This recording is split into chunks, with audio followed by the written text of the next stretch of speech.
Salut les Frenchies et bienvenue dans ce nouveau live. Très heureux de vous avoir avec moi, mais pas que ce soir. Et oui, parce qu'avec moi, non, avec nous. Et donc, je vais vous demander d'accueillir notre franchise qui boit de l'eau, Simon. Salut Simon, comment ça va? Buvez de l'eau. Ça va et toi?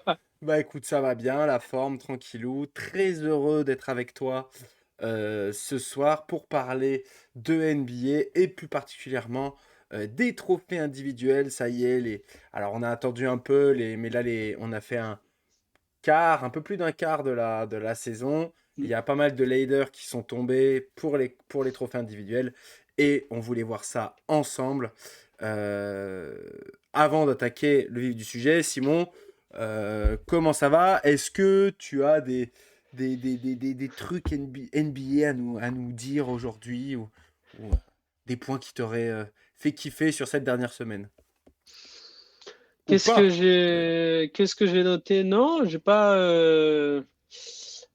Écoute, c'est vrai que je pense que pour beaucoup de gens, c'est une période un peu plus molle, je dirais, parce que comme tu dis, hein, la saison est bien lancée. Ouais. Je trouve que tu sais, c'est cette période de fin novembre, début décembre est un petit peu molle jusqu'au Christmas game. Un peu plus, tu vois, où bon, les matchs s'enchaînent, on a déjà des tendances un peu, mais il n'y a pas de, il y a moins de surprises qu'au début de saison. Donc, j'ai pas noté grand-chose à part certaines choses. Alors là, ça se révèle pas avec leur dernier match parce que Anthony Davis était absent, mais les Lakers qui vont mieux, également alors on en avait déjà parlé la dernière fois, mais les Nets qui ont repris aussi Un petit du peu, poil de ouais, la ouais, ouais. bête. Avec Kerry qui recommence à jouer. Voilà, donc c'est deux équipes qui sont des mastodontes de la NBA, donc c'est important de les revoir pour la NBA en tout cas et pour leur fanbase, c'est important de les revoir au plus haut niveau. Ouais, je suis d'accord avec toi. Moi, il y avait deux points aussi que je voulais. Enfin, un point surtout, c'était le retour à la normale pour les surprises de début de saison. Euh, Ouais. on parle des Spurs et du Jazz. Alors, les Spurs, eux, ils ont plus gagné un match depuis. Ça fait longtemps qu'ils sont de retour à la normale déjà. Ouais. Et le Jazz qui est en train j'ai coulé en tête, mais c'est pas couler le mot, mais qui est en train de revenir à sa place, hein, Rentrer dans le clairement. rang, ouais. Exactement. Exactement. Un petit peu. Après, faudra voir comment comment ça évolue. Mais je pense qu'il y a aussi, il y a aussi certains changements. Tu vois, je regardais le match là il y a pas longtemps. Je regardais le résumé sur Bein du match des Nuggets. Et forcément, ben, quand tu as le retour de Jamal Murray et de Jokic, Ouais. bah, ça change un peu ta franchise quand même, hein. Un Ça va chouïa. mieux, quoi. Un chouïa, ouais. Ça va mieux. Forcément, il y a plus de fluidité, il y a plus de jeu, il y a plus de passing game. C'est deux énormes scoreurs, donc ça ouvre aussi, je pense, aux petits, leur arrière-scoreur, là, à Land, ou je sais plus comment il s'appelle, qui a encore mis des 3 points du logo. Donc ça ouvre forcément des spots pour les autres shooters. Ouais. Donc voilà, je pense qu'il y a aussi quelques retours de blessures, des retours de certains gros noms qui font du bien à certaines franchises aussi. Ouais, non, ça c'est sûr, c'est sûr. Et voilà, avant de commencer aussi, on va regarder comme on fait maintenant depuis 3 4 lives, les matchs de la veille. Comme ça nous permet aussi de parler de ces équipes-là en particulier. Ouais. T'en as parlé un petit peu, le premier match, c'était Lakers contre Cavs. Les Cavs qui gagnent avec des Lakers qui ont eu, Tout proche. Anthony Davis qui était malade et donc Ah qui a ouais. joué, je crois il a joué 8 minutes, puis il se sentait pas bien, donc il est sorti. Et donc les Lakers qui perdent, ça fait un petit coup d'arrêt, tu parlais, l'équipe qui va plutôt bien sur ce dernier mois dans le sillage d'un Anthony Davis très fort, hein. Clairement, ils ont perdu quelques matchs, mais bon, c'était contre des grosses cylindrées type Phoenix. Mm. Là, LeBron était revenu, donc là, Anthony Davis est blessé, mais il était chaud. Westbrook, sixième homme, finalement. Et ils Ouais, ont je crois que c'est le meilleur ajustement qu'ils ont fait en fait. ouais, Ça a été très compliqué à mettre en place, très compliqué à intégrer, je pense pour lui-même, ouais. pour l'équipe, pour le coach, mais c'est vraiment un mal pour un bien. Vraiment, c'est vraiment le terme qu'on peut employer. C'est un mal pour un bien. Ça le libère énormément. Mmh. Vraiment, il joue libre en tant que sixième homme, vraiment dans cet esprit un peu à la Clarkson de pétard ambulant Yes. qui va sortir du banc et donner de l'élan à une seconde unit. Et puis, forcément, alors, ils ont beaucoup de minutes ensemble et tout, mais quand tu es leader de la seconde unit et que tu n'as pas un Anthony Davis et un LeBron James qui, sur le papier et sûrement dans la franchise, sont quand même plus imposants, quoi, qui ont plus de poids. Donc, quand tu arrives en tant Ah que Russell bah, Westbrook, troisième option, il faut, il faut s'adapter. Et donc, quand tu viens en tant que leader de la seconde unité, eh ben, tu es le roi du pétrole et tu fais ce que tu veux et tu rayonnes. ouais, ouais, puis il apporte ce qu'on disait, être pas ne pas jouer en même temps que LeBron, mais être son pendant et qu'ils puissent tous les 2 se soulager quand ils sont fatigués. Je vois que Bastien est là. Salut Bastien, comment ça va? J'espère que tu vas bien. Là, on fait un petit check-up. Et en face, juste pour en parler quand même, des Des Cavs caves. qui Ouais. sont plus que bien actuellement avec hier un Donovan Mitchell monstrueux, mais même depuis le début de la saison, hein, on peut le dire, un Donovan Mitchell très fort qui s'amuse et qui, je trouve, n'empiète pas sur Darius Garland qui lui aussi continue à faire ses stats et à jouer propre. Je sais pas ce que tu en penses. Ouais, je trouve que ça a mis beaucoup de temps à se mettre en place, hein, on en avait parlé. Ça a été, pour moi, ça a été compliqué quand même, j'ai Bah l'impression. après, Enfin, l'un s'est blessé, donc l'autre a pris les rênes, ainsi de suite. Et là, ils arrivent à jouer tous les deux. Donc ça, c'est cool. ouais, mais il y a eu un moment d'adaptation qui est quand même, qui a été un peu compliqué, je trouve, Et obligatoire, hein, c'est et qui est normal. malheureusement obligatoire. Mais là, j'ai l'impression qu'enfin, ils arrivent à prendre les rênes à deux, quoi, à deux, chacun de son côté. Ils arrivent encore à. Moi, ce que j'aime bien, c'est de voir justement qu'ils arrivent à se trouver, qu'ils arrivent à se passer la balle, que c'est pas un coup c'est toi qui attaque, un coup c'est moi. C'est vraiment, il y a du passing game, il y a du main à main. Ils arrivent petit à petit à jouer ensemble. Et ça, c'est vraiment bénéfique pour les Cavs. Je trouve les Cavs qui là, du coup, reviennent bien. Il y avait Jarrett Allen sur quelques matchs là, qui était blessé aussi. Donc là, ils reviennent bien. Franchement, alors, je le qualifierais pas de surprise parce qu'ils font déjà une belle saison l'année dernière, mais de confirmation en tout cas. Ouais, ouais, moi je suis content, ça confirme. Jarrett Allen, Darius Garland, ça confirme. Evan Mobley, ça évolue, que ça continue, parfois un peu Mm, timide en attaque. Après, c'est compliqué d'avoir beaucoup de tickets shoot quand tu as Donovan Mitchell, Darius Garland dans ton équipe, hein. exactement. C'est parfois compliqué. Mais il reste un pilier défensif qui prend beaucoup de rebonds aussi. C'est un joueur que j'adore. Donc non, non, je suis très content pour eux. Et si on regarde, on va aller hop dans les standings. Actuellement, ils sont troisième de la conférence Est. Et en sachant que s'ils étaient conférence Ouest, ils seraient aussi troisième. Donc c'est une conférence très relevée, la conférence Ouest. Donc voilà, donc non, non, je suis plutôt content Ouais, pour ces Cavs-là qui confirment avec une équipe jeune et emballante. Tu vois, si on regarde les 10 derniers matchs, ils sont à 7-3, donc ils sont sur une super dynamique, vraiment. Et juste pour exemple, hein, les Lakers, eux aussi, sont à 7-3, donc ça montre qu'ils sont vraiment quand même aussi dans une bonne dynamique malgré la défaite d'hier. exactement. Autre Exactement. match d'hier, c'était Surprise, surprise, on peut le dire. demi-surprise. Pistons contre le Heat. La Oh, surprise quand victoire, même. je rigole, mais la victoire des Pistons, je dis ça parce que le Heat est quand même en grande difficulté cette saison Ouais, et il y a mais beaucoup de j'aurais pas mis blessés. 20 balles sur la victoire des Pistons quand même. Moi non plus, on est d'accord. Et ouais, victoire des Pistons, sans Kate Cunningham, on le sait, hein, qui est toujours blessé, Ouais, mais avec un gros Bojan Bogdanovic qui fait le café fort fort hein, sur ce début de saison. Euh, clairement, depuis qu'il a signé son extension de contrat là, il prouve le monsieur. C'est clairement pas le genre de bonhomme à signer son extension de contrat et s'effondrer. Au contraire, il prouve aux dirigeants qu'ils ont bien fait de miser sur lui. Il est vraiment, je trouve vraiment, libéré dans le scoring, il prend ce rôle un peu de leader, on peut dire, en tout cas de mec expérimenté de cette équipe. Donc bien lui fasse et franchement, c'est top pour ce joueur que j'aime beaucoup. Ouais, ouais. Juste petit aparté, Bastien qui le met, rumeur, les Knicks proposent aux équipes Fournier avec soit Reddish, soit Quickly. Je l'ai vu aussi cet après-midi. Ah bon? OK. Ouais, je l'ai vu. Bah, c'est même sorti sur Trash Talk, hein, il me semble.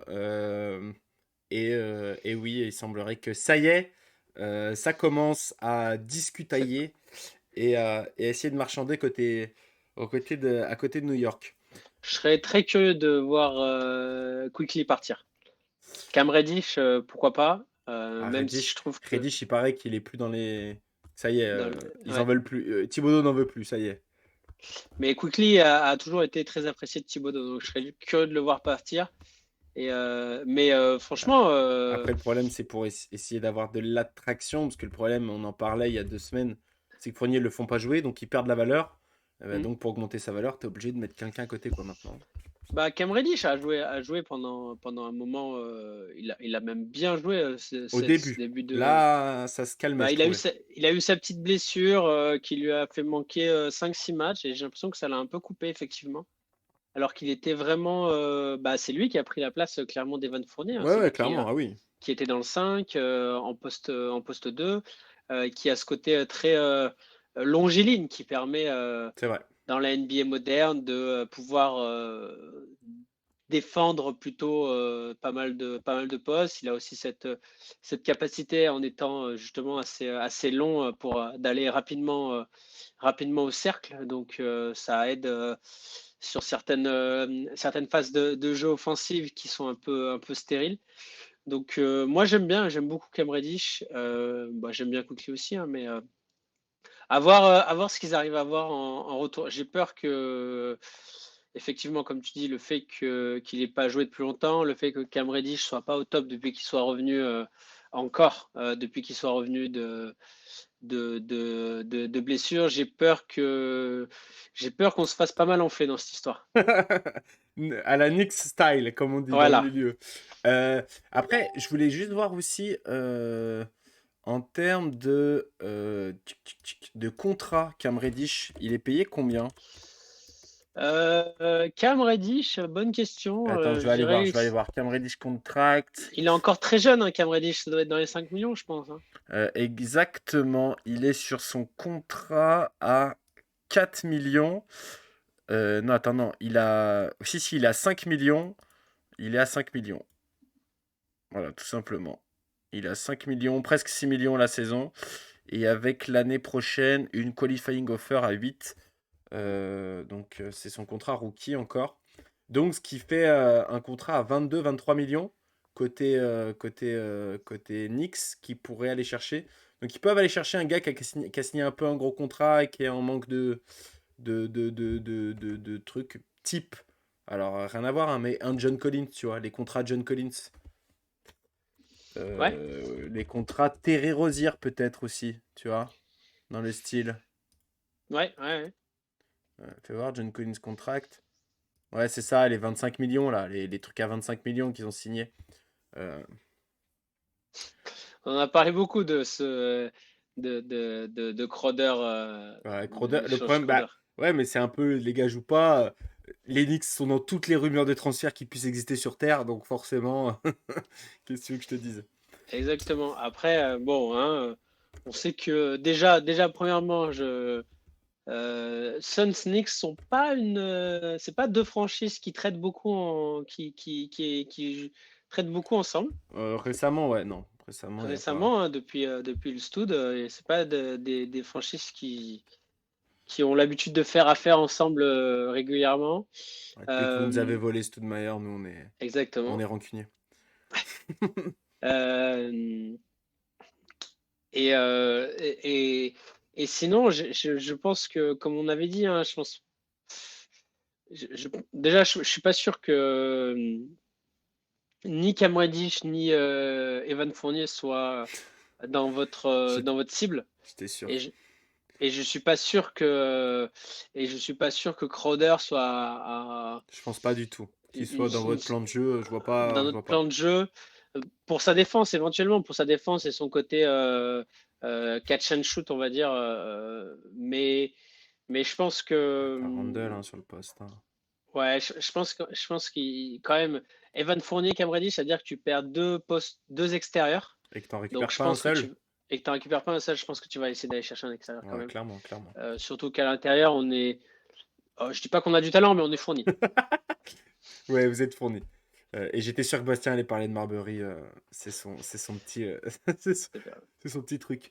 Et juste, pour parler du match d'hier entre Pistons et Heat, hein, parce qu'à la base on était parti là-dessus. C'est vrai. Kylian Hayes qui fait un petit match, mais toujours dans la Ouais. propreté, dans la distribution, qui est très utile dans cette période un peu compliquée au niveau blessure pour Kate Cunningham. Et surtout, moi, je voulais parler d'une déception un peu que j'ai cette année, mais qui est un peu redondante. Je trouve qu'on en parle beaucoup. C'est Bam Adebayo, qui pour moi, j'arrive pas. Alors, il fait des stats et tout, mais je trouve qu'il n'est pas le leader qu'il devrait être dans cette équipe du Heat. Quand Butler n'est pas là, je m'attends à un Bam Adebayo vraiment leader, fort. Et alors, tu vois, hier, il fait 21-15, hein, mais il perd, ça perd, tu vois. Ça perd. Alors qu'à côté de lui, il y a un Tyler Hero qui a 34 points.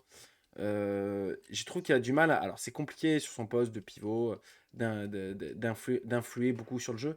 Mais ouais, j'ai un peu du mal. J'ai un peu du mal avec Bam, qui est pour moi un mec qui peut stater énormément, mais qui, je trouve, a peu d'impact sur le collectif et sur l'état d'esprit de son équipe. Je sais pas ce que tu en penses. Peut-être que Je je suis suis le d'accord avec seul à toi. trouver ça, mais.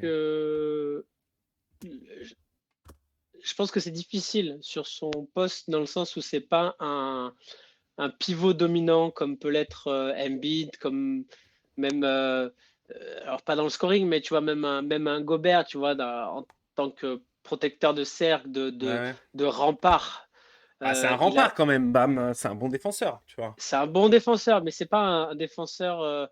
Euh, je vais pas dire d'élite parce que c'est quand même un très C'est très un bon défenseur défenseur. élite, ouais. C'est quand même. Mais je veux dire pas un défenseur euh, dans le showbiz, dans le show-off. Tu vois, c'est pas un défenseur où tu vas te mater des highlights de défense de Bam et tu vas dire waouh, c'est incroyable. Tu vois, il est pas dans le contre Il extraordinaire. peut mettre deux, trois tartines, mais je vois ce que tu veux dire. Il va pas changer totalement la phase de l'attaque adverse. Comme un Exactement. Rudy où on voit Rudy, les gars pénètrent, il voit Rudy, hop, il oblige des passes. Je vois ce que tu veux dire.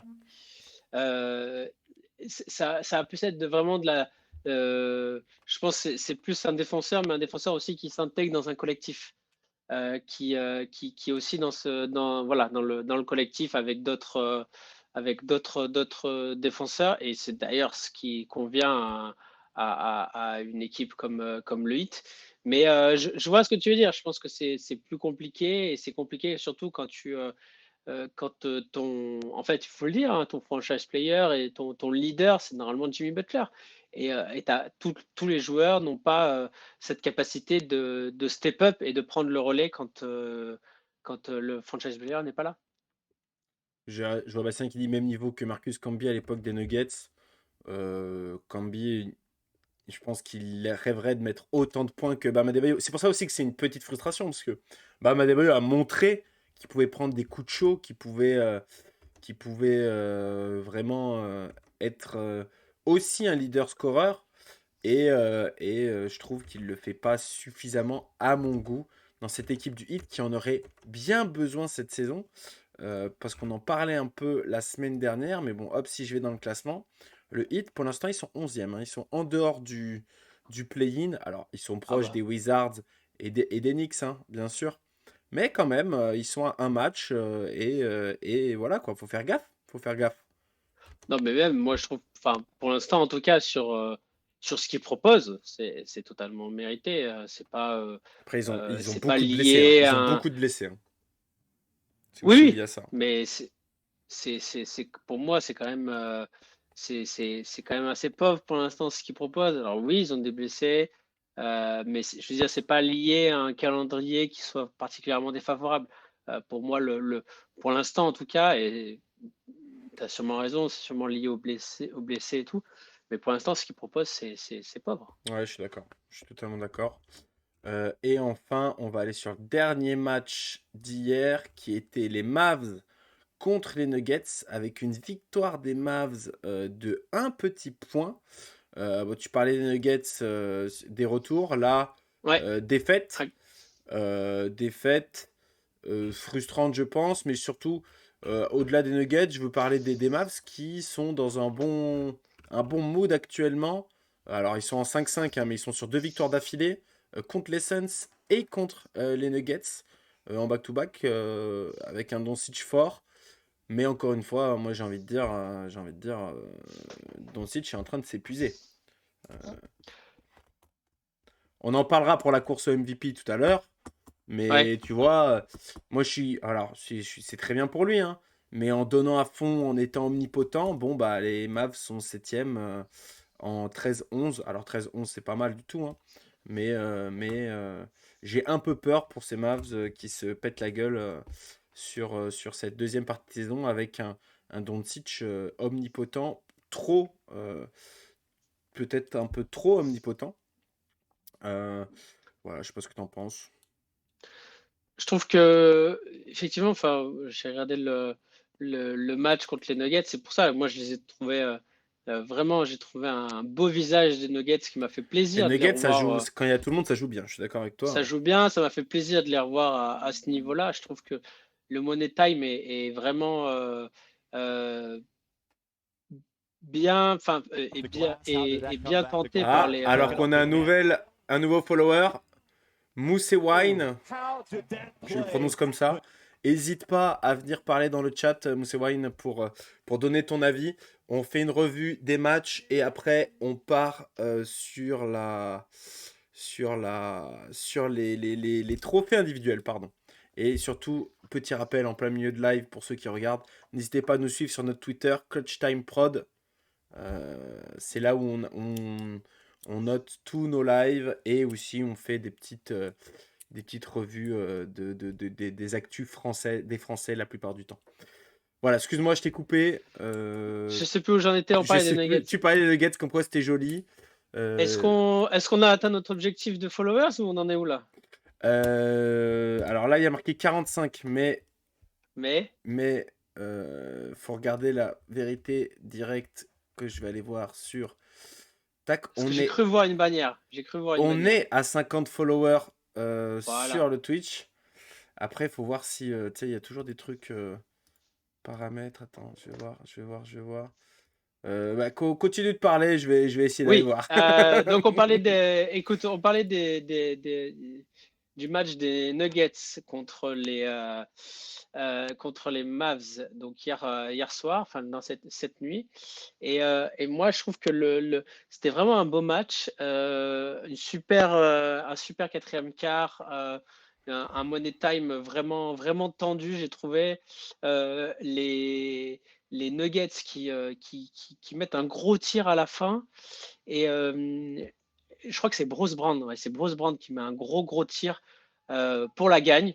Il doit rester 30 secondes de jeu et encore une fois, les Mavs avec la balle à Doncic, etc. Balle, passe, retour de passe, etc. Et puis, ils arrivent quand même à trouver Finney Smith. Je pense que ça doit être Finney Smith en tête de raquette. Et malheureusement, ça rentre dedans pour les Nuggets qui ne reviendront pas derrière. Donc franchement, c'est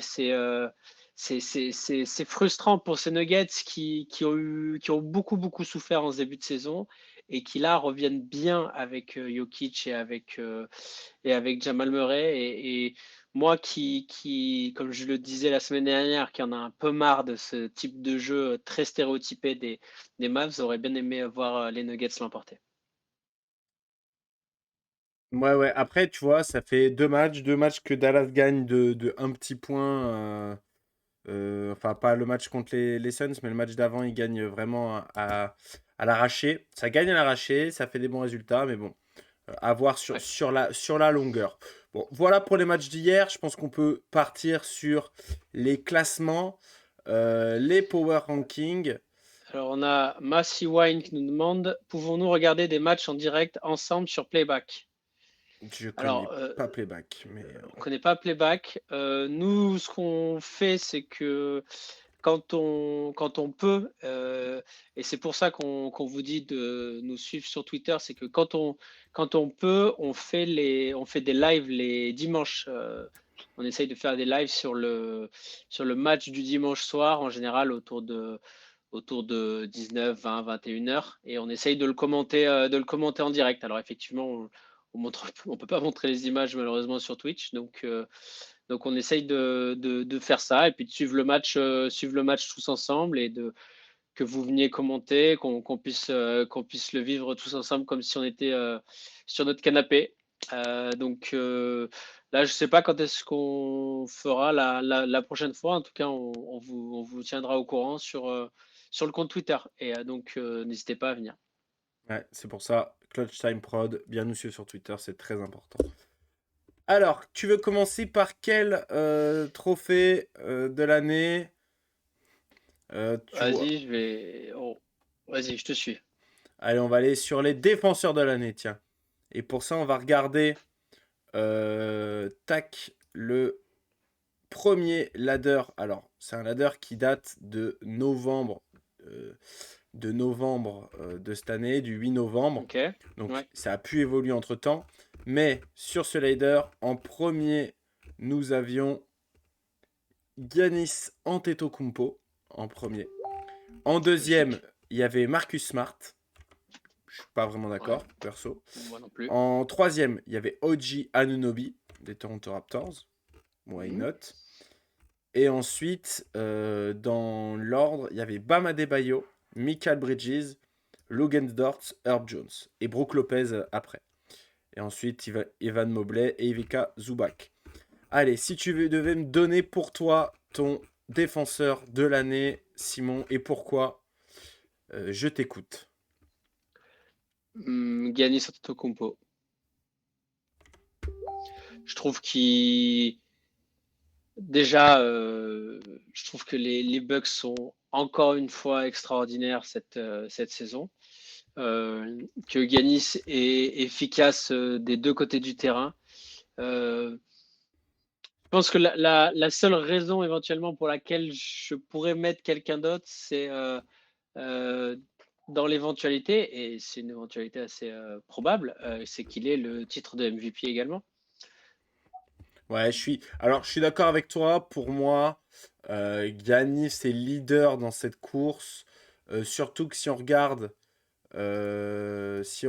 les power rankings défensifs, les Bucks sont tout en haut. Mm. Donc, clairement, je suis assez d'accord avec toi à ce niveau-là. Giannis est très très fort. Je ne mettrai pas du tout Marcus Smart en deux. Je trouve que ça se joue plus entre OG Anunoby, Giannis, et je mettrai Michael Bridges aussi, parce que les Suns sont une des meilleures défenses quand même de la ligue. Euh, Moi, ça se joue entre ces trois-là. Et je suis d'accord avec toi sur le fait que Giannis, s'il est MVP, il risque de pas avoir le Defensive Player of the Year parce que il l'a déjà eu deux fois. Enfin, il a déjà eu Ouais. la doublette. Et que un petit nouveau, type OG Anunoby ou Michael Bridges, peuvent lui passer devant à ce niveau-là. Mais je suis d'accord avec toi. Moi, Vas-y. je regarde sûrement pas assez les Raptors pour juger. Je Ouais. pense que ce que je dirais sur Bridges, je pense ce qui peut lui et ce qui lui fait défaut sûrement depuis longtemps et ce qui va sûrement continuer à lui faire défaut, c'est que pour moi c'est un excellent défenseur dans une excellente défense et que du coup ça se fond un peu dans la masse, tu vois. Ouais. Je prends l'exemple d'un Rudy Gobert qui surnageait dans une défense catastrophique. Et donc, Ouais. du coup, tu le vois beaucoup plus parce que la défense autour est cata.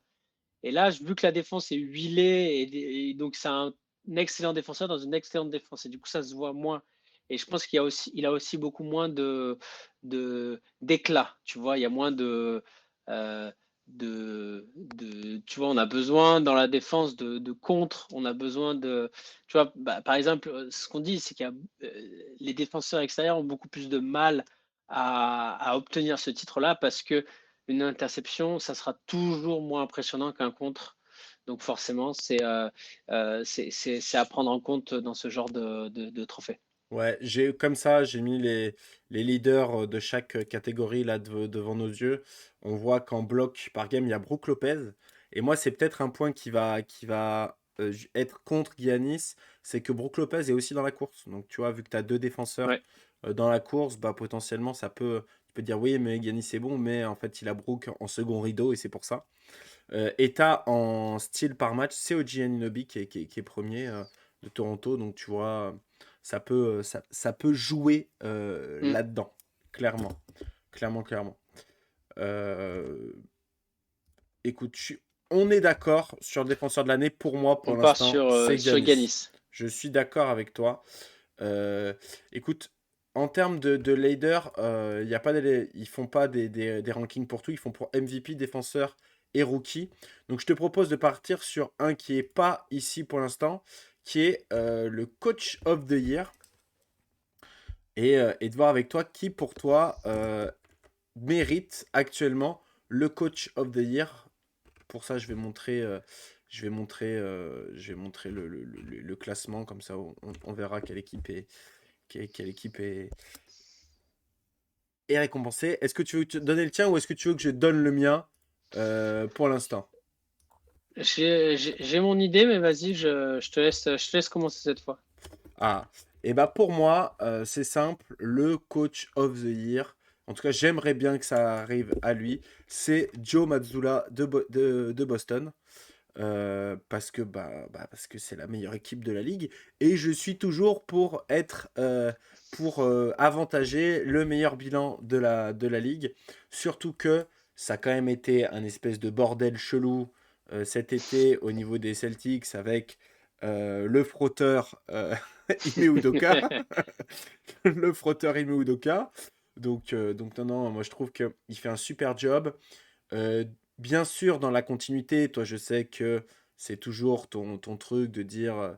Je vois, pour moi, le deuxième dans la course, pour moi, c'est Bastien vient de le dire, mais je vais voir ce que tu dis toi. Après, voilà, moi, c'est pour moi, pour l'instant, Joe Mazzulla, euh, coach de Boston. Euh,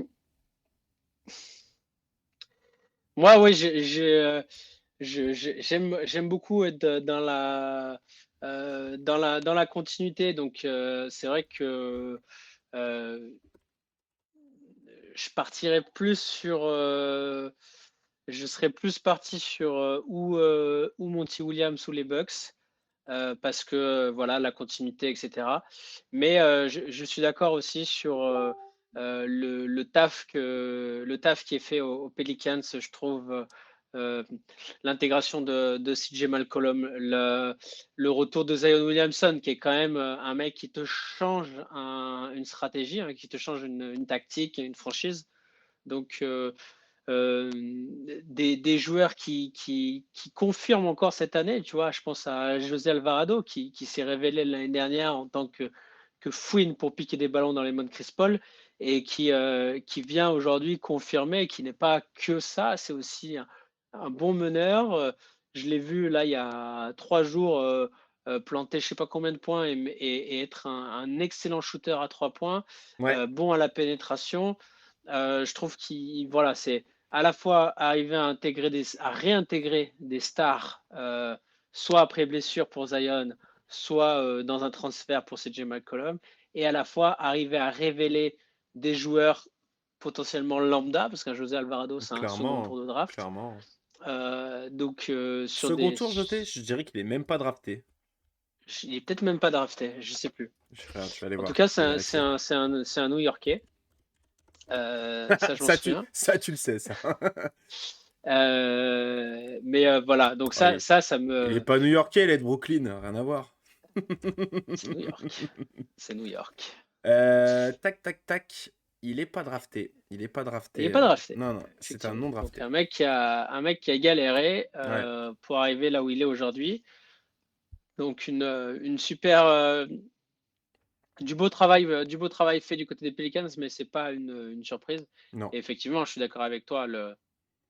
Arriver à alors, t'as un effectif déjà qui est inchangé premièrement et qui est tellement flamboyant que on peut peut-être aussi minimiser l'exploit, mais effectivement, arriver à, en tant que coach inconnu, à Pop, pop, pop. subir. Willie Green, il est pas. Tu parles de. Non, je suis en train de passer sur Boston. Ah, ok, pardon, pardon, pardon. Parce que Willie Je suis Green, en train de passer sur il a été Boston. adjoint au Sun, c'est pour ça, moi j'étais. Non, non. Je suis en train de passer à Boston là. Pardon. Un coach inconnu, c'est pour ça que je dis parce que pour moi, l'effectif de Boston est bien supérieur à celui des Pelicans. Tu sais que Donc, les Pels, moi j'adore l'effectif des Pels. j'aime beaucoup. Mais je pense qu'en termes de talent pur, quand même, il Ouais, y a quand même oui. plus de On va talent à dire que côté. dans l'effectif de Boston, il y a un gars dont on va parler dans une autre compète et qu'il n'y en a pas dans nos là, quoi. Il n'y en a pas aux Pels. Exactement. Donc, surtout, il y a l'intégration il faut quand même en parler, il y a quand même l'intégration de Blake Griffin, hein, Ouais, ouais. qui est un joueur à part, un joueur difficile maintenant avec l'âge et avec toutes les blessures à intégrer. Donc, c'est clairement, c'est clairement du beau travail. Alors après, l'effectif est déjà premièrement presque inchangé, donc ça aide quand même. Tu es dans une institution, Boston Celtics, Bien sûr. euh, donc ça aide également. Mais le travail dans le marasme de l'été, effectivement, comme tu le dis, dans le marasme de l'été, le travail fait est quand même euh, important, il faut le souligner. Il faut le souligner, les résultats sont plus que convaincants. Ouais, Bastien qui dit ce qui manque aux Pels, c'est un meneur gestionnaire. Oui, après, ils ont un CJ qui peut se transformer en meneur. Ils ont Ils ont Alvarado. Et Alvarado, qui est plus un défenseur, mais qui peut, je pense, à terme, peut-être. Peut-être. Alors, il a 24 Qui ans, est hein, pas un mais meneur-scoreur, donc qui est plus peut-être un peu plus ouais. gestionnaire. C'est sûr qu'après, Même si, Devonte Graham, c'est plus un scoreur. ouais, T'as Kira Lewis Jr. en jeune qui peut potentiellement se développer. Mais bon. Donc oui, oui, non, je suis plutôt d'accord de dire que ça se joue entre. Monty Williams l'a déjà eu, donc pour moi, Monty ne sera pas dans la course. Surtout qu'il aura, je pense, pas le meilleur bilan de l'année. Donc tu vois, si mm, t'écrases la compète, ok, tu peux peut-être le donner deux fois au même gars, mais là, je pense pas. Donc je pense vraiment que ça se joue Boston parce que Boston, en plus, tu vois. T'es à Boston, machin. Et Willie oui, oui, oui. Green en tant que équipe un peu type Memphis de l'année dernière, tu vois, l'équipe un peu Surprise. darling de la Ouais. NBA qui joue bien, voilà. Mm, mm. Ça se Ok. joue entre ces deux hommes, pour nous en tout cas, dans le Coach of the Year. Et on va pouvoir passer à un autre classement. Là, on va aller dans un où il y a un ranking. Alors, hop, hop, hop. Si on va ici. Où est-ce que c'est? Je me rappelle plus. Attends, je vais retrouver ça. Voilà. Featuring. Allez, on va aller au classement des rookies. Rookie, il y a eu un nouveau leader qui est sorti il y a 2 heures Ok. sur NBA.com. Intéressant. C'est tout chaud. En première place, on a Paolo Banchero qui vient de récupérer sa place. Parce que à la base, je m'étais dit, tiens, il était deuxième dans les leaders. Il y avait un autre gars Mm. devant lui et je m'étais dit, tiens, il faut en discuter de ça. Donc Paolo Banchero premier, qui revient de blessure. Enfin, ça fait déjà 8 matchs, je crois, qu'il est revenu de blessure, mais qui a loupé 2-3 matchs. C'est pour ça qu'il avait reculé. En deuxième, Bénédicte Mathurin des Pacers. Troisième, Jaden Ivey des Detroit Pistons. Quatrième, Jabari Smith Jr. des Houston Rockets. Cinquième, Keegan Murray des Kings. Et après, dans les autres, il y a Jalen Williams, Terry Eason, Andrew Nembhard qui vient de faire un carton avec les Pacers, A.J. Griffin, Walker Kessler. Mais bon, pour moi, la compète, elle se joue entre deux gars, clairement. Paolo Clairement. Banchero, qui est quand même incroyable au Magic, et Bénédicte Mathurin aux Pacers. Si tu devais en choisir un seul, Simon, qui prendrais-tu? Paolo Banchero. Mais je pense que le seul argument que je mettrais en avant, c'est la hype. C'est la hype du bonhomme. Bon, Pour pas que, moi, les stats, hein. Il fait quand non, même pas que, mais pour moi, les deux sont monstrueux cette saison. Et Oui, j'adore Mathurin. Je trouve que il est en grande partie responsable des résultats des Pacers cette année. qui sont très bons. Et parce que moi, je voyais les Pacers vraiment au même niveau que les Pistons et que le Magic Non, d'ailleurs. mais c'est vrai. Euh, et pour moi, c'est son éclosion que je voyais pas aussi rapide, qui est en grande partie. Alors, si ça continue comme ça et de par les stats, en tout cas, enfin les résultats d'équipe, je le donnerai à Mathurin, mais je sais que dans ce trophée-là, on ne prend pas du tout en compte les résultats collectifs et uniquement les résultats individuels.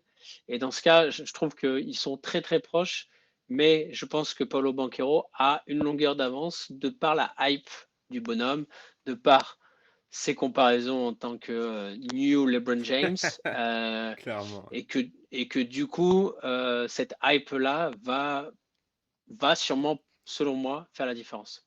Bah, je suis en tout point d'accord avec ce que tu viens de dire. C'est que Ok. moi, je le donnerais à Bénédicte Mathurin dans le sens, son équipe joue super bien. Alors, il n'y a pas que lui, hein. C'est Mm. un travail collectif. D'ailleurs, dans les Coach of the Year, bon, on a absolument fait l'impasse C'est vrai. sur cette équipe. Bah, peut-être que finalement, il y a un truc à faire à ce Petite niveau-là, hein. mention, ouais.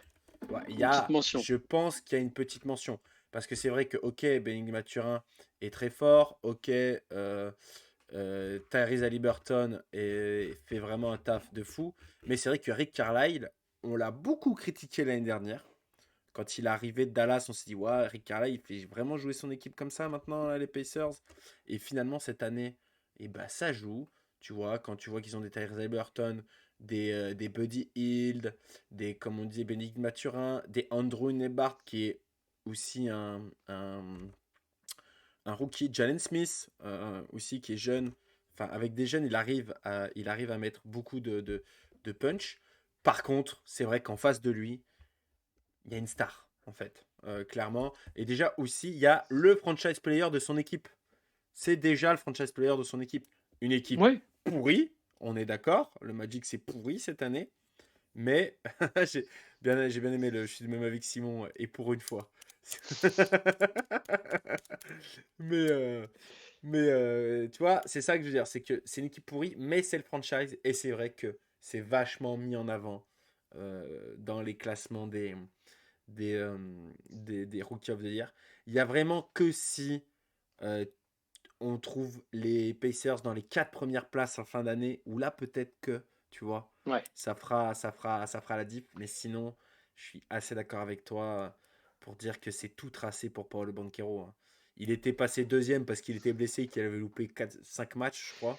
C'est ça. S'il se reblesse éventuellement, effectivement, mais là, s'il loupe au final que 4-5 matchs, Ouais, même s'il loupe une dizaine de matchs, hein, c'est pas.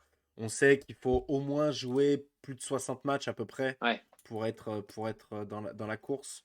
Tu vois, c'est ce que Embiid n'avait pas fait justement. Il avait joué 58 ou 59 matchs. C'est pour ça qu'il n'avait pas été mis dans la course au élu, ouais. rookie. Mais voilà. Mais oui, Banquero, très très fort, hein. The New LeBron, hein, tu l'as dit, c'est vraiment. Tu sens qu'il peut prendre des coups de chaud monstrueux. Hop, là, je mets une petite Il a le action. physique, il a le physique, ouais. Exactement, c'est ce que je voulais montrer avec cette action-là, qu'ils mettent dans le ladder. C'est vraiment, voilà, il attaque le cercle, boum, Quand tu attaques Eurostep, le cercle sur Yanis comme ça, c'est que exactement. physiquement, t'es pas mal. Et que tu as une confiance aussi, tu vois. Tu as Ouais. une confiance qui est assez folle. Et ça, c'est vrai que là-dessus, il fait très superstar dans sa façon de jouer, tu vois.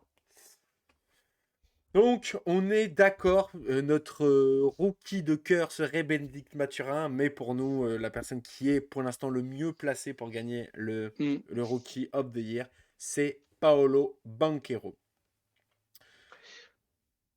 Weber à l'époque rookie chez les Warriors. Ouais, confiance quoi, confiance. Ouais. C'est ce que je sais plus je crois je pense que c'est Trash Talk qui en parlait sur leur vidéo des moins de 25 ans. C'est un mélange entre LeBron, Weber, ouais, c'est ce style-là. Parce que vu qu'ils jouent en 4 en fait, on pense plus à Weber qu'à LeBron qui jouait 3 en arrivant. Mais bon. Mm.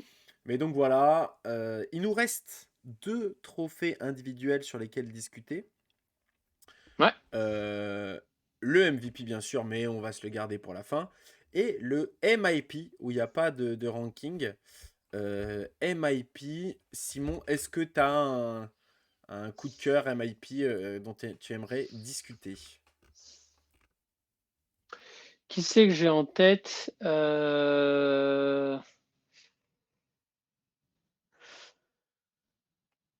Écoute, là, c'est un peu tôt pour le dire. J'ai pas de. Moi, J'en ai pas spécialement qui, moi, je vais te dire ce que j'ai qui me lu, saute. ce que j'ai vu, et qui pour moi est le MIP.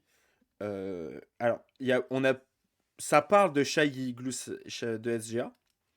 Euh, ah, En termes de stats, il a augmenté toutes ses stats. Ouais. Tu es vieux. Euh, En termes de stats, il a augmenté, hein. Je crois qu'il met 4 points de plus que l'année dernière, par exemple, tu vois.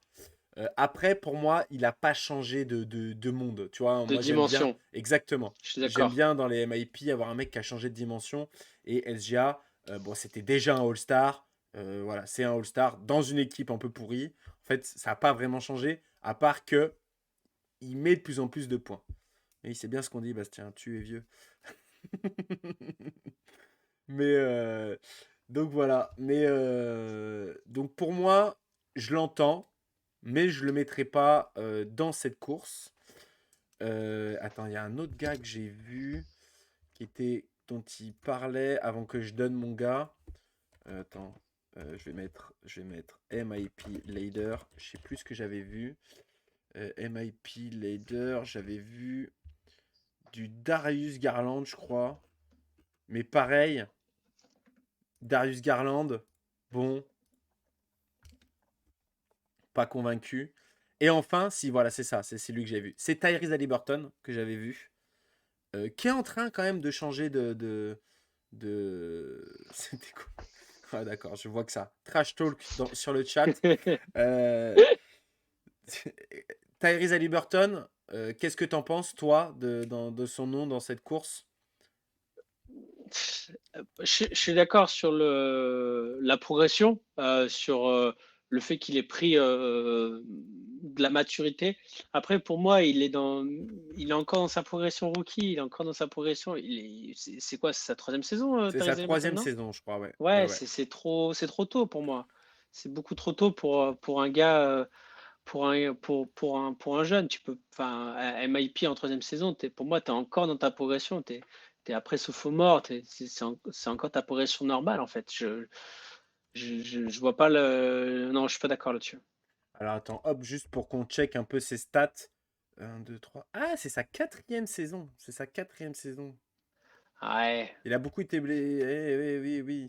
Mais bon, juste pour voir hein, ses stats, il est passé. En fait, moi, le problème de Tyrese Haliburton, c'est toujours le même truc. C'est qu'en fait, il a une progression qui est très constante.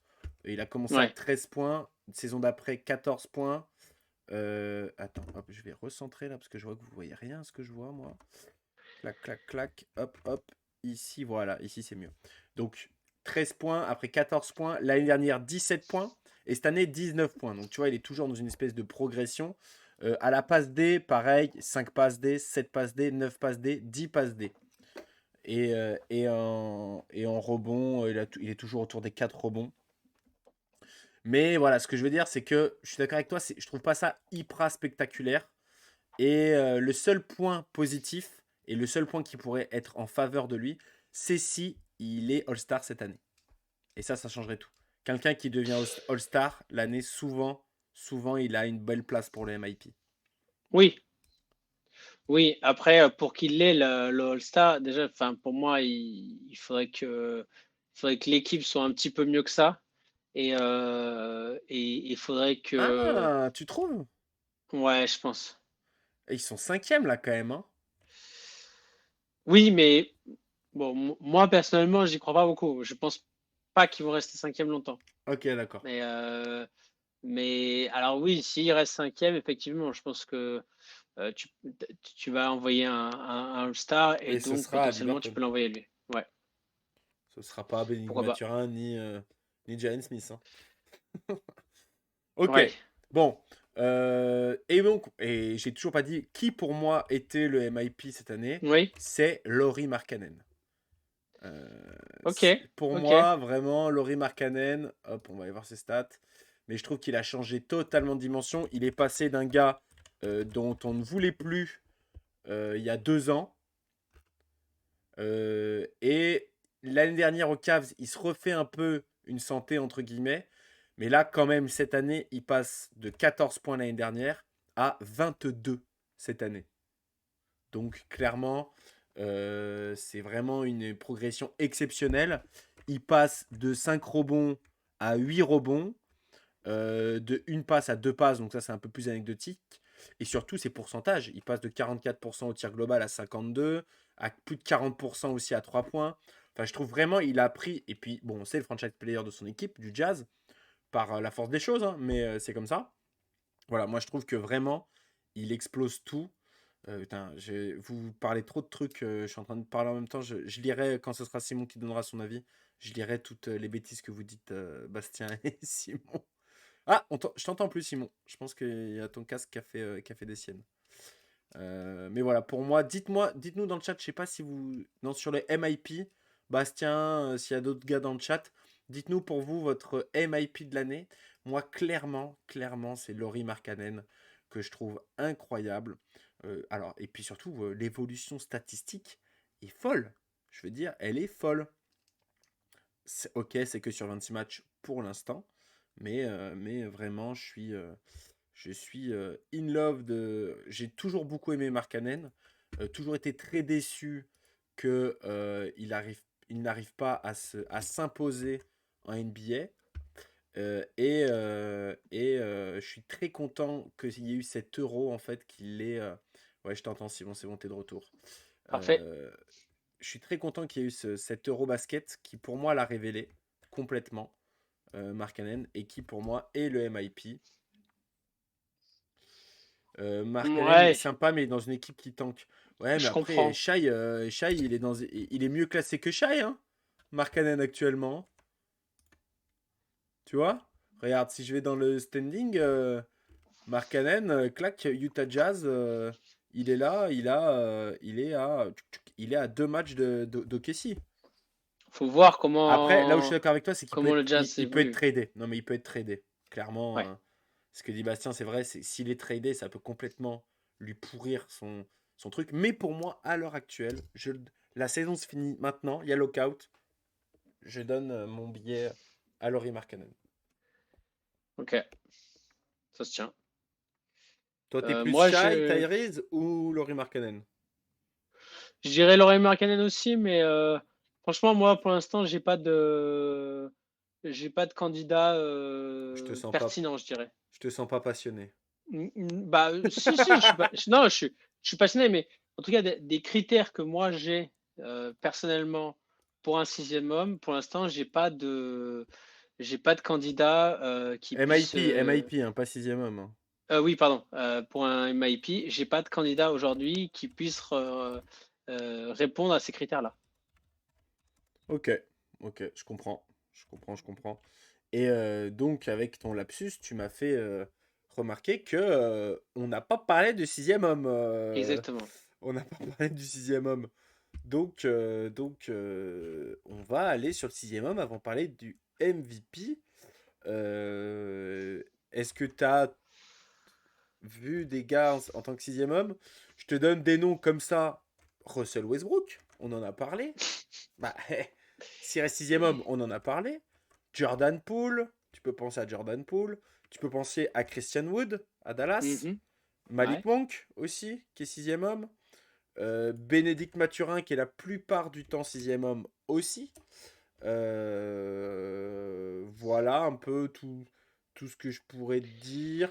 Brogdon aussi, je crois qu'il est sixième homme avec les Celtics, il me semble, Ouais. si je dis pas de bêtises. Je vois que Bastien, lui, a voté pour Malik Monk, Je le clairement. vois. Qu'est-ce que t'en penses dans tous ces noms-là, qui pour toi pourrait être sixième homme de l'année? J'aime bien Biombo.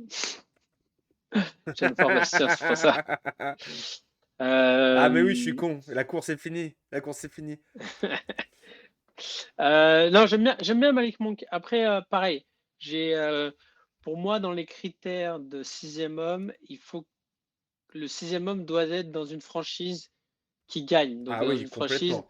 pour moi, il faut que tu sois top 3 de ta conférence. Donc, pour moi, ça se joue entre 6, 8 franchises, quoi. Ouais, ouais. Donc, dans cette réflexion-là, forcément, tu vois, par exemple, un Mathurin, bah, déjà, je trouve il est rookie. Donc, c'est compliqué de donner un titre de sixième homme à un rookie. Je sais même Donc, pas si ça a déjà été fait.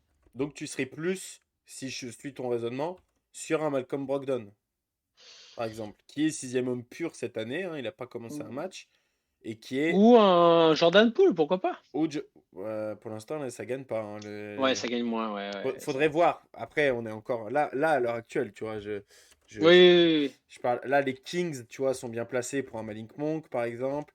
Brogdon, bien classé avec les Celtics. oui. Euh, qui tu peux avoir? Attends, je vais me remettre sur le classement parce que j'ai pas le classement en tête là. Ouais, moi c'est un peu ça, hein, c'est un peu ça hein, qui se joue. C'est pour ça que moi je suis plus sur Brogdon. Ouais. Parce que déjà, je vais pas donner le MVP à Tatum. Hop, spoiler. Donc, je veux donner un truc à Boston en plus du coach de l'année pour moi. Et ce sera le sixième homme pour Michael Brogdon. Surtout que je trouve que c'est un choix fort d'avoir un joueur comme Brogdon, de le faire jouer sixième homme. Et qu'il est hyper fort là-dedans. Il structure complètement la seconde unit. C'est un joueur que j'adore, de toute façon, Malcolm Brogdon. Donc je suis pas vraiment objectif là-dessus. Mais voilà, donc pour moi, Malcolm Brogdon. Et pour toi, ça se jouera entre Brogdon et Monk, quoi, en termes de Monk, j'aime classement? bien Monk, ouais. Ouais, ok, Ouais. ok. Je trouve que ça récompenserait bien l'équipe. Écoute, j'aime bien, j'aime bien. Et maintenant, il va falloir trancher dans le vif et aller sur le classement du MVP. Et Le meilleur des là, trophées. et là, on va aller sur le MVP leader. Et je peux te dire, mon pote, que moi, je l'ai déjà vu, le MVP leader du truc, et que je suis absolument pas d'accord. Donc, ça va être cool. Tic, tic, tic. Tac, tac, tac. Où est-ce que c'est? Stat, player. Putain, mais où est-ce que. Les brand trackers? Non, je m'en fiche. Euh, ah, voilà. Déjà, Race to déjà, MVP.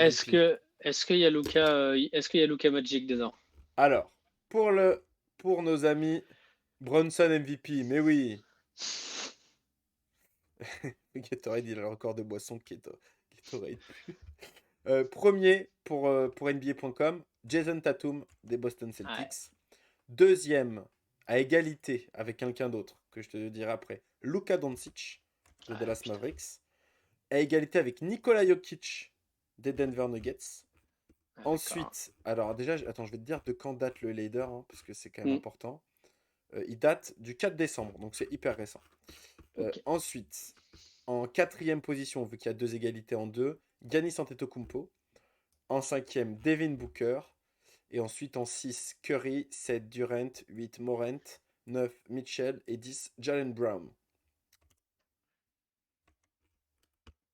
Je te laisse te mouiller en premier, Simon.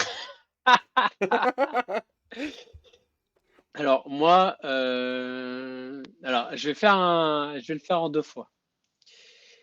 Payne, il fait des doubles-doubles, c'est vrai.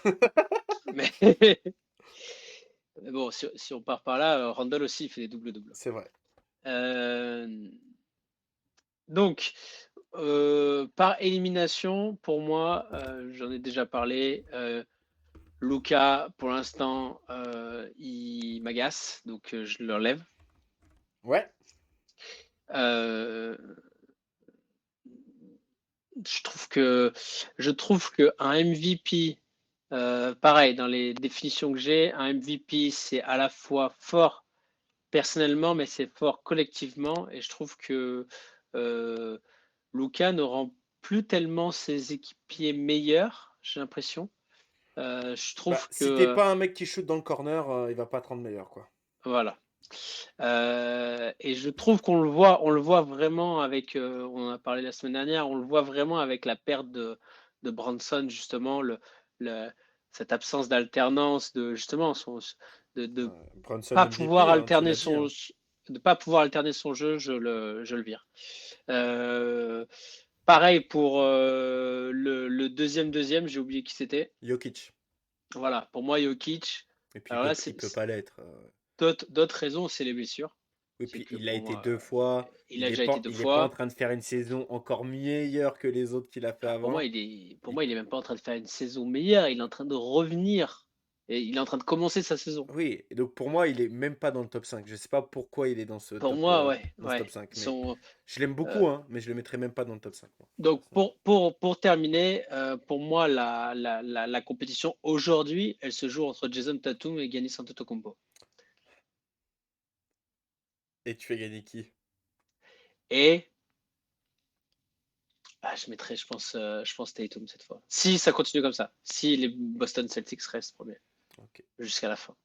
Donc pour moi, un MVP, c'est quelqu'un qui porte son équipe tout le temps. Et pour moi, Jason Tatum, dans les moments les Ah, plus difficiles des Celtics, c'est pas le gars qui porte son équipe. j'ai tendance à. C'est Jalen Brown qui est là. Et, et tu parlais de Giannis, un mec comme Giannis, depuis le début de la saison, il joue sans Chris Middleton, hein. Il joue sans son meilleur deuxième joueur. Et Ouais. pourtant, je ne lui donnerai même pas le MVP. Parce que pour moi, le MVP, c'est cet homme qui joue sans son deuxième meilleur joueur depuis le début de la saison et qui a été joueur du mois et qui a été incroyable et qui n'est classé que cinquième dans ce classement. Il se nomme bien Devin Booker. Oui, il est l'heure, mesdames et messieurs, de mettre du respect sur cet homme qui a été trop longtemps taxé de scoreur dans une équipe nulle. Mais là, cette année, il n'a pas Chris Paul. L'année dernière, tout le monde disait oui, mais il y a Chris Paul. Il y a 2 ans, oui, mais il y a Chris Paul. Non, non, Chris Paul, il n'est pas là depuis le début de la saison. Booker, il a 30 points, 5 passes, non, 5 rebonds, 6 passes. Il défend, il se casse le cul en défense. C'est pas le meilleur défenseur, c'est pas Giannis Antetokounmpo, on est d'accord. Mais il se casse le cul en défense. Il mène son équipe à la première place de l'Ouest. Et donc pour moi, même, je mettrais Devin Booker, Giannis, Tatum. Giannis parce que, en vrai, je pense que Giannis a plus de cordes à son arc pour être, euh, pour être MVP. Mais il l'a déjà été, qui laisse la place un peu, hein. Et donc je mettrais Devin Booker. Euh, Bien sûr que l'affect rentre un peu en jeu. Mais, mais voilà, moi je suis. Depuis qu'il est plus avec la Kardashian, il se lâche sur le terrain maintenant. Eh oui, Ah, il a voilà, moins de jus perdu en dehors du terrain, si vous voulez. Donc voilà, voilà, on parle enfin, des enfin, termes, on dit les mots. on dit les termes. Mais donc, pour moi, vraiment, moi ça m'agace de voir Tatum Doncic devant dans ce leader, et de voir Jokic même encore devant, parce que pour moi, Tatum est bien sûr le visage de sa franchise, mais pour Ouais. moi, il a un gars de l'ombre, Brown, qui est sous-estimé. Enfin, sous-estimé, il est quand même en plus, hein, il est 10e dans le top 10, hein. Et je trouve que il bénéficie énormément des performances de Brown, et que pour moi, quand c'est dans le dur, encore une fois, le joueur qui se casse le cul, c'est Brown. Je trouve que Tatum, il est excellent dans la victoire, quand c'est simple, tu vois. Et après, Jokic, on a parlé, je suis pas d'accord. Doncic, je suis totalement d'accord avec ce que tu as dit. Euh, et donc, pour moi, ça se joue entre Giannis et Devin Booker.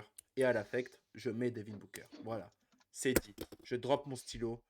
Vous m'entendez, Devin Booker sera MVP cette saison. Écoute, faut voir. De toute façon, on en est encore très loin parce que Oui, tout à fait. la Oula. saison est encore très longue. C'est ce que je dis, c'est que pour moi, la- le classement de Tatum d'aujourd'hui dépend énormément Bien sûr. du résultat Du bilan. collectif qui, pour l'instant, est extraordinaire. Et si ça reste comme ça, on sera obligé de lui donner, on est bien d'accord. Le Mais sera-t-il encore? C'est ça. ça, c'est une autre question. Effectivement. Maintenant, ouais, je suis d'accord, je suis d'accord. Je pense que Devin Booker n'est pas assez respecté dans la ligue en tant que. Je pense qu'il a longtemps, malheureusement, de par l'équipe des Suns, il a longtemps été considéré comme Clairement, un scoreur, c'est ça, ouais. comme peut l'être Shai aujourd'hui. Exactement le même Ouais, profil c'est un peu la même histoire, ouais. de scoreur dans une équipe de merde. Donc, alors, malheureux, et je trouve ça dommage parce qu'effectivement, les Suns, ça commence à faire maintenant plusieurs années qu'ils sont de nouveau sur le devant de la Qui sont scène respectables. et qui sont respectables et respectés. Mais effectivement, il manque, alors ils l'ont eu, j'allais dire, il manque de trophées. Ils l'ont eu l'année dernière avec le Coach of the Year. Ouais. Peut-être effectivement commencer à considérer d'autres qui puissent avoir d'autres trophées. Donc, ouais, ouais, je suis d'accord sur le fait qu'il soit peut-être pas à sa place. Donc MVP pour toi, non, Tatum, t'as dit. Tatum, Tatum. Et moi, Devin Booker. Et on met tous les deux à la lutte Giannis. ouais, Voilà. Euh, en number 3. Et ben voilà, Simon. On a revu en 1 heure à peu près. On a Ouais, une revu bonne heure. tous les trophées individuels. Merci à toi, Simon. Merci à vous dans le chat. Bastien, tu nous as régalé. T'étais en forme. T'étais en forme ce soir. Merci aux Je nouveaux suis followers aussi. exactement. Et pour le mot de la fin, je laisserai Simon clôturer ce live comme d'habitude. Merci, merci aux nouveaux followers. N'hésitez pas à revenir la semaine prochaine, à revenir les prochaines fois. J'espère qu'on pourra faire à nouveau, on en parlait là, de faire de nouveau des lives du dimanche pour commenter des matchs de basket. On a vu que ça vous avait plu, donc on espère revenir là-dessus pour pouvoir échanger un peu plus longuement sur le basket, sur la NBA. On sait que c'est ce que je disais en début de live, c'est une période qui est un peu plus compliquée parce que il y a un petit ventre mou là Ouais, et puis c'est les fêtes aussi, hein, tu sais. entre le début de saison et le Christmas Game. On sait que sur le Christmas Game, ça va revenir plus fort. Euh, donc, ce serait marrant si je commente un jour Knicks Suns avec Simon. Aïe, aïe, aïe. Bah écoute, Ce sera la guerre. ce sera peut-être possible. On a dit, je crois que c'est 2 janvier, hein, 2 2 janvier. janvier, 2 janvier. Écoute, on verra. Potentiellement, pourquoi pas, hein. C'est un On verra lundi, si. mais bon. Ouais, c'est vrai que c'est un lundi, mais c'est un lendemain de fête. Ça, C'est un lendemain de fête. c'est un lendemain de fête. Ouais. C'est un lendemain Euh, de décuvage. voilà. Donc à voir, à voir. Écoute, Bastien, on en reparlera. En attendant, bah, les gars, passez une bonne semaine. À la semaine prochaine et restez clutch. Salut les Frenchies. Salut les gars.